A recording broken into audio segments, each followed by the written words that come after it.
యేసు ప్రభువారు ఒక్కడేనా దేవుని కుమారుడు? ఆయనే అద్వితీయ కుమారుడు అని రాయబడింది కదండి, జనితైక కుమారుడు అని రాయబడింది కదండి.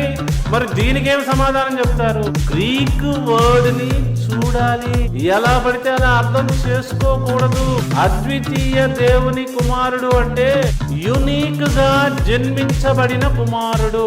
ఇంతకు ముందెన్నడూ ఈ విధంగా ఏ వ్యక్తి పుట్టలేదు దేవునికి.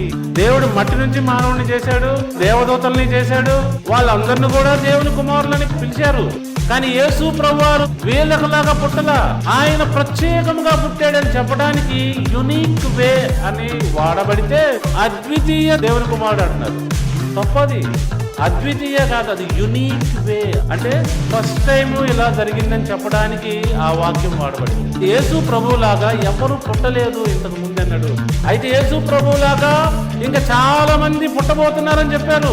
యేసు ప్రభువారు దేవుని మూలంగా పుట్టాడు, విశ్వాసులైన వారందరూ కూడా అలానే పుట్టాలని చెప్తున్నారు దేవుని వాక్యంలో. కాబట్టి అద్వితీయ కుమారుడు అంటే దాని అర్థం ఏంటంటే ఆ విధముగా యునిక్ గా జన్మించింది యేసు ప్రభువారు ఒక్కడే.